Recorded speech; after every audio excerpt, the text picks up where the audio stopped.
धम्मपद धम्मपद गाथा क्रमांक 174। आज दिनांक 10 सितंबर 2020। ये गाथा तथागत भगवान बुद्ध ने आणविके अंगाड़व चैत्य में विराजमान रहते समय ये गाथा कही है। अंधभूतो अयं लोको तनुकेथ विपस्सति सकुंतो जालमुक्तो वा अपो सगाय गच्छति।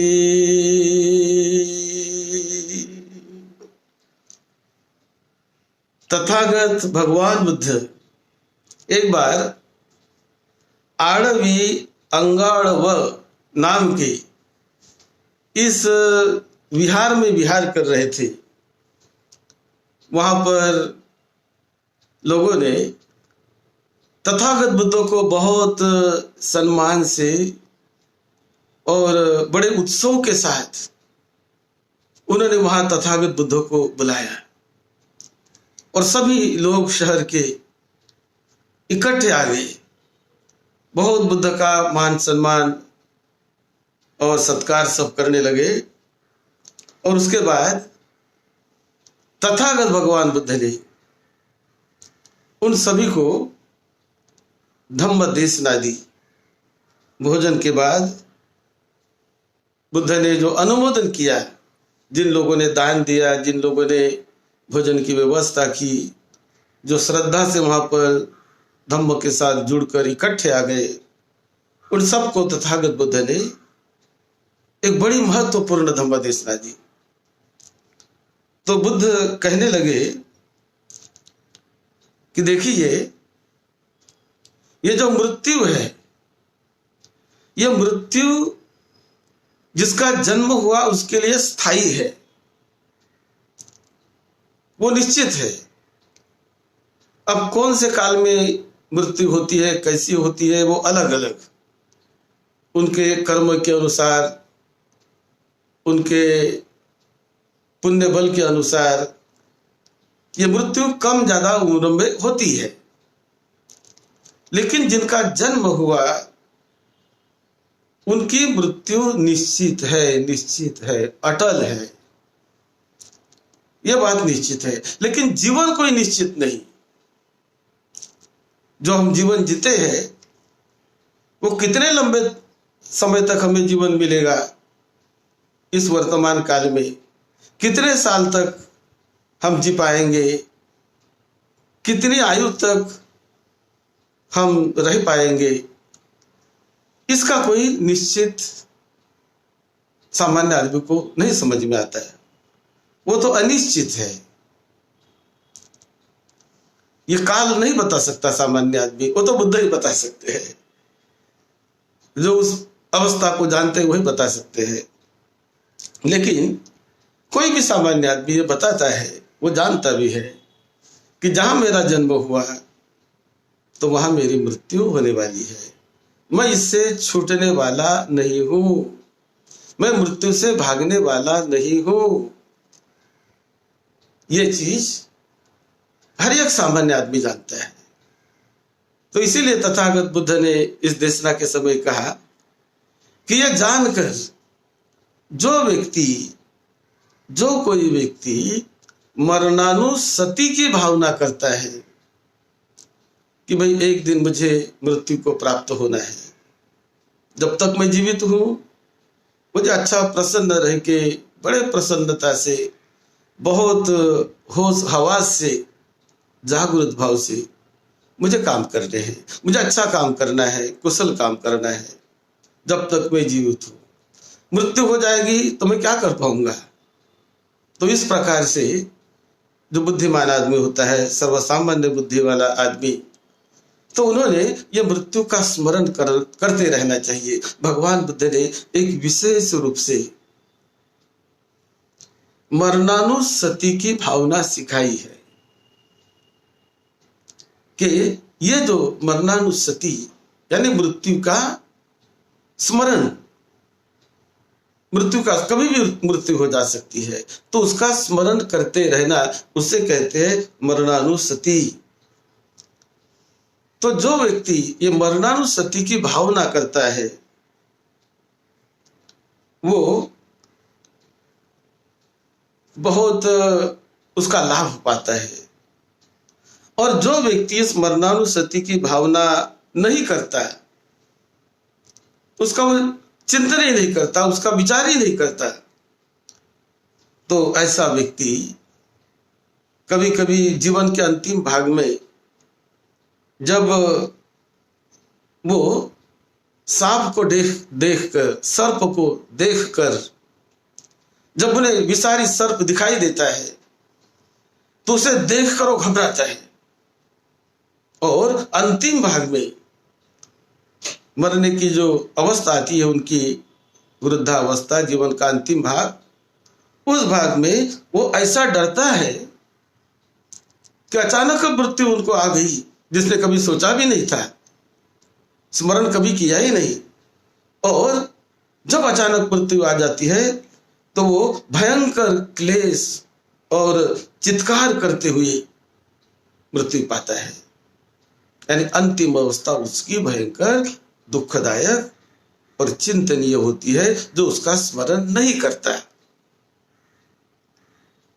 ऐसा तथागत बुद्ध बता रहे। लेकिन जो उसका स्मरण करता है, मैत्री भावना का मतलब मरणानुसति का जो स्मरण करता है कि एक दिन मेरी मृत्यु होने वाली है, जहां मेरा जन्म हुआ तो मैं मृत्यु को प्राप्त हो जाऊंगा, इसका स्मरण बार बार जो व्यक्ति करता है, तो ऐसा व्यक्ति, ऐसा मरणानुसति करने वाला व्यक्ति जब कभी मकान में किसी के घर में सांप आ जाए, सर्प आ जाए, तो सांप के आने के बाद वो व्यक्ति अपने हाथ में डंडा लेता है और डंडा लेकर उस सांप को बहुत दूर भगाकर आता है। मारता भी नहीं, उसे बाहर निकालता है, दूर भगाकर उसे आ जाता है, दूर भगाकर आता है। और दूर भगाकर आकर वो स्वस्थ चित्त से सोता है कि सांप को उसने भगा दिया। वो डरता नहीं। लेकिन जिसने ये मरणानुसति की भावना नहीं की, वो ऐसा डरता है कि जब अचानक सांप आ गया तो घबराता है और घबराकर व्यथित होता है, दुखी होता है, व्याकुल होता है, और व्याकुलता से, दुख से उसकी मृत्यु होती है, क्योंकि उसने उस पर चिंतन नहीं किया। लेकिन जिसने चिंतन किया, समझता है कि सांप आने वाला है, कभी आ सकता है सांप, घर में आया भी तो क्या हुआ, उसे हिम्मत से डंडा हाथ में लेकर उसे भगा दो तो भग जाएगा, निकल जाएगा, बाहर चला जाएगा। और बाहर भगाने पर स्वस्थ चित्त से वो आराम करने लग जाता है। यही बात तथागत बुद्ध ने उस उपदेश में बुद्ध कह रहे थे। तो वहां पर एक लड़की, एक जुलाहा की लड़की, जुलाहा यानी बुनकर, जो कपड़े बुनने वाला, उसे जुलाहा भी कहते हैं, बुनकर भी कहते हैं।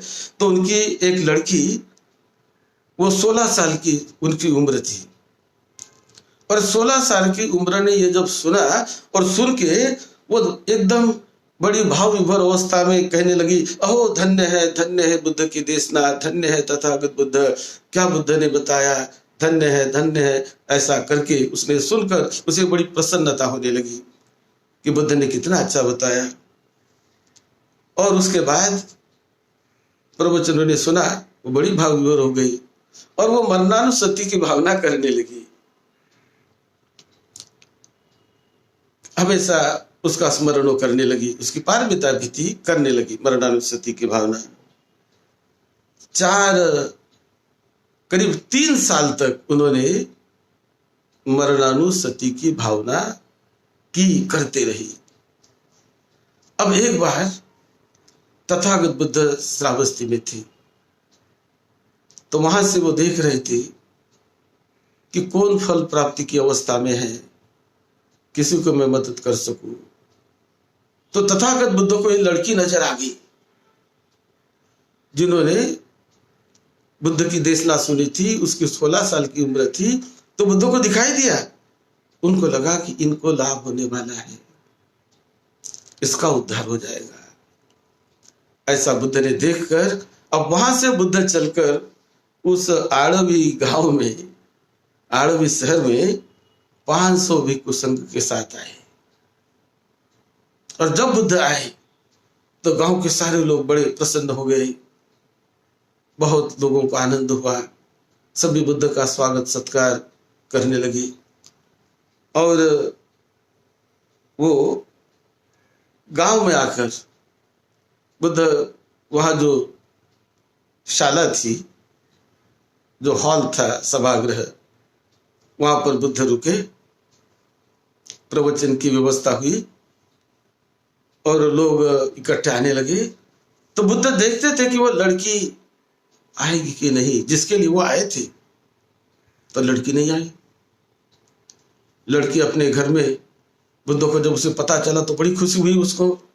वो तो जाना चाहती थी कि नहीं, मुझे तो जाना है, जाना है।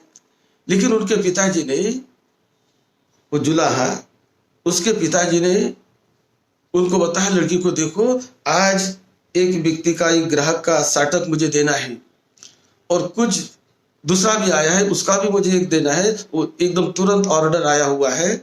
तो ऐसा कर बेटी, ये मैं अभी वस्त्रशाला में जा रहा हूं, तू अति शीघ्र ये सूत की फिरकी ले ले और तसर बढ़कर तुरंत वहां पर शाला में आ जा, क्योंकि मुझे वो जिस व्यक्ति ने मुझे वो ऑर्डर दिया है उसका सामान मुझे देना है। तो जल्दी तुरंत आ जा बेटी वहां पर।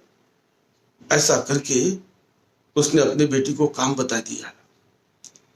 अब बेटी तो वहां जाना चाहती है प्रवचन में, लेकिन वो सोच रही कि यदि मैं न प्रवचन में जाऊं और पिता की बात न मानूं तो ये पिता मुझे मारेंगे, पीटेंगे, बहुत मुझे मार खानी पड़ेगी यदि मैं न जाऊं तो इसलिए पहले मुझे पिता की तरफ जाना चाहिए। जो पिता ने मुझे काम बताया वो करना चाहिए और वो काम करके फिर मैं तुरंत चली जाऊंगी। ऐसा सोचकर उसने बड़े जल्दी जल्दी जल्दी जल्दी जो काम उसके पिताजी ने बताया वो काम घर में किया। पिताजी तो निकल चुके, वस्त्रशाला में वो चले गए और इनको काम बता कर गए। तो ये उसने काम निपटाया और हाथ में वो फिरकी लेकर, सूत की फिरकी लेकर तसर बढ़कर तुरंत वो वहां पर अपने पिताजी के पास चली गई और जो पिताजी ने बताया था वो सारा उसने कर दिया और करके वहां से भागी दौड़ी।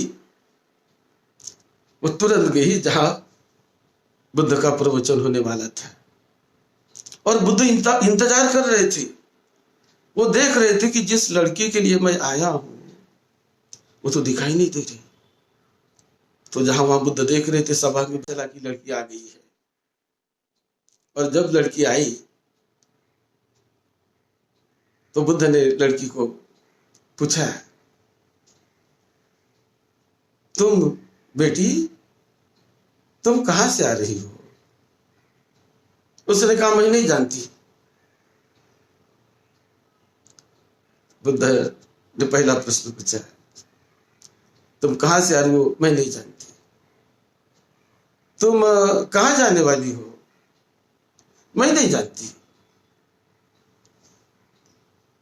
तो लोग जो सभा में बैठे थे वो हल्ला गुल्ला करने लगे, ये देखो लड़की कितनी, इसको ये भी नहीं पता कि कहां से आई है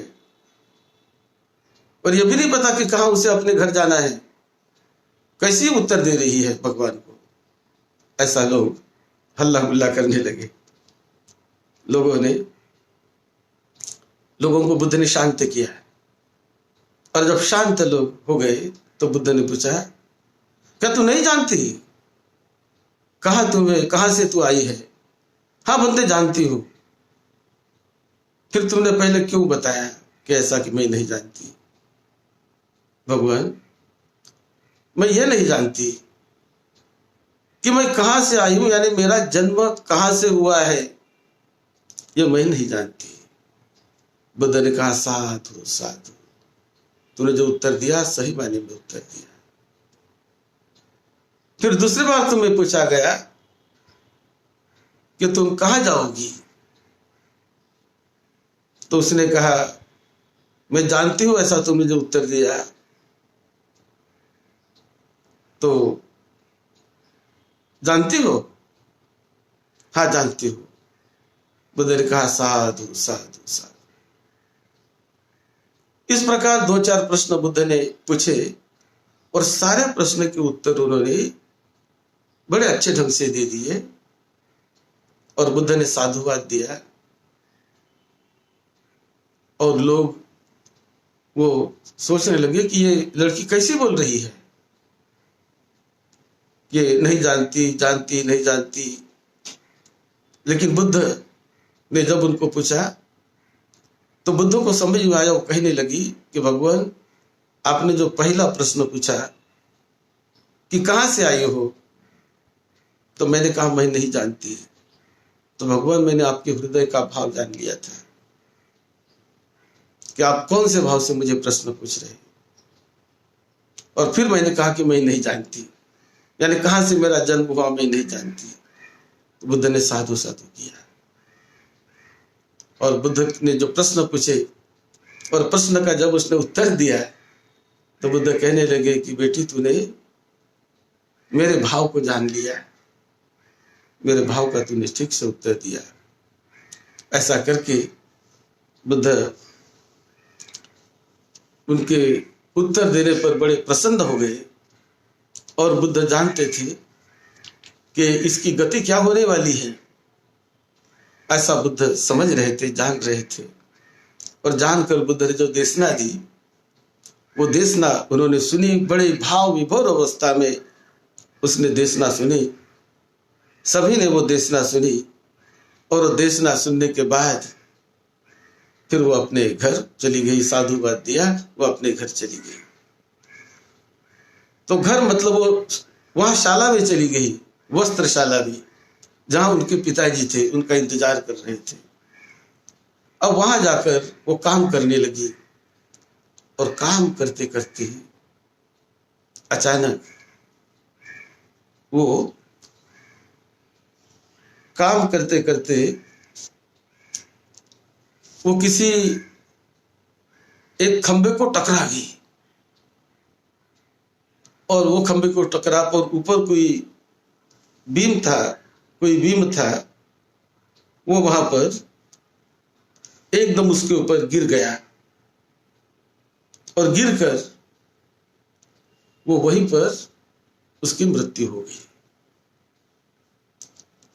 अब मृत्यु होने के बाद ये जो पिता थे, तो पिता को थोड़ी झपकी लगी, तो अपने थोड़े से डुलकी ले रहे थे और ये लड़की काम कर रही थी। तो काम करते करते कहीं से वो टकरा गई और उसके ऊपर एक जो बीम था ऊपर, वो उसके ऊपर गिर गया। और गिरकर जैसा धड़ाम से आवाज आ गया तो पिता जागता है और जागकर दौड़ता है। दौड़ के देखता है तो लड़की उसके पीछे दब गई है और पूरा खून बहने लगा है, रक्त बहने लगा है। तो उसने देखा, संभालने का प्रयास किया, लड़की की मृत्यु हो गई। अब मृत्यु होने के बाद ये तो लड़की वहां जब प्रवचन सुना था, उस प्रवचन में वो श्रोतापन्न हो चुकी थी कि बुद्ध जिस उद्देश्य से आए थे, तो जो सुनकर श्रोतापन्न होकर यहां पर आई थी। और श्रोतापन्न अवस्था में जब उसकी मृत्यु हो गई तो पिताजी बहुत बेचैन हुए, बड़े दुखी हो गए और वो क्या करूं मैं, तो कौन मेरे दुखों को दूर करेगा। ऐसा कह के उसके पिताजी दौड़े दौड़े भगवान बुद्ध के पास चले आए कि भगवान ऐसा ऐसा हो गया, मेरी लड़की 16 साल की उम्र की लड़की इस हादसे से उसकी मृत्यु हो गई। तो बुद्ध ने और भी उनको देशना दी, और देशना देकर बुद्ध ने कहा कि ये मृत्यु तो आने वाली है, आती रहती है, बहुत सारे लोग होते हैं ये मृत्यु के सच्चाई को नहीं जानते, लेकिन मृत्यु की सच्चाई को जो जानकर जीता है वो अपना कल्याण करके ही जीता है। तुम्हारी लड़की तो मृत्यु हो गई उसकी, लेकिन वो अच्छी अवस्था में चली गई और उसका लाभ ही हुआ, मतलब उसका भावी लाभ तो बहुत हो गया। ऐसा तथागत बुद्ध ने उस समय उनको बताया। और ये देशना दी, अंधभूतो अयं लोको तनुकेत्र विपस्सति शकुंतो जालमुत्तो व अपो सगाय गच्छति, कि मुझे सारा लोग, सभी लोग ज्ञान न होने से अंधे जैसे दिखाई देते हैं, कि जो भीतर का ज्ञान है, ये जो हमारी दृष्टि है, यह दृष्टि उस वास्तविकता को नहीं देखती। जो भीतर का ज्ञान होता है वो ज्ञान, वो दृष्टि, अंतर चक्षु वो न होने के कारण ये लोग मुझे अंधे अंधे जैसे दिखाई देते हैं। अंधभूतो अयं लोको, कि वो वास्तविकता को नहीं देखते। और बहुत कम लोग, ये मृत्यु के जाल से बहुत कम लोग आसानी से बच जाते हैं। कि जैसे जो मृत्युराज वो जो जाल फैलाता है, जैसे कि कोई पारधी या कोई व्याध वो जाल फैलाता है पंछियों को पकड़ने के लिए, तो बहुत सारे पंछी उस जाल में फंस जाते हैं, लेकिन कुछ पंछी अपने बुद्धि से निकल जाते हैं वहां से, लेकिन बहुत सारे फंस जाते हैं। इसी प्रकार ये मृत्यु का जाल से निकलने वाले लोग बहुत कम होते हैं, फंसने वालों की संख्या बड़ी अधिक होती है। तो इस प्रकार का तथागत बुद्ध ने ये देशना दी कि उससे निकलने का प्रयास करो, जाग जाओ, सत्य को जानो, और सत्य को जानकर अपने भावी जीवन के प्रति भी जागरूक रहो, वर्तमान में भी जागरूक रहो, तो बड़ा कल्याण होगा, बड़ा मंगल होगा। इस प्रकार से यह धम्म देशना तथागत भगवान बुद्ध ने दी। और यह धम्म देशना के बाद, यह धम्म देशना सुनकर उसका पिता जो वहां पर आया था उसको भी श्रोतापन्न अवस्था की प्राप्ति हो गई, और बहुत लोगों ने इस देशना का लाभ लिया। तो ये जो धम्म देशना है तथागत बुद्ध ने उस प्रसंग पर दी थी, और वास्तविकता जीवन की बताई कि मृत्यु किसी भी वक्त आ जाता है। कोई पानी में डूबकर मर जाता है, कोई 12 साल की उम्र में मरता है, कोई 20 साल की उम्र में मरता है, कोई पानी में डूबकर मरता है, तो कोई कभी अग्नि के कांडों में, कभी तांडव में, कभी किसी की मृत्यु हो जाती है, किसी के एक्सीडेंट में मृत्यु हो जाती है। तो उम्र तो कम ज्यादा होती है, उम्र का कोई अंदाज नहीं। कोई किसी बीमारी में मर जाता है, कोई किसी व्याधि में मर जाता है, तो उम्र तो आगे पीछे होती है, लेकिन मृत्यु ये आगे पीछे नहीं होती, मृत्यु तो आने ही वाली होती है। ये बात तथागत बुद्ध ने इस सूत्र में विशेष रूप से बताई।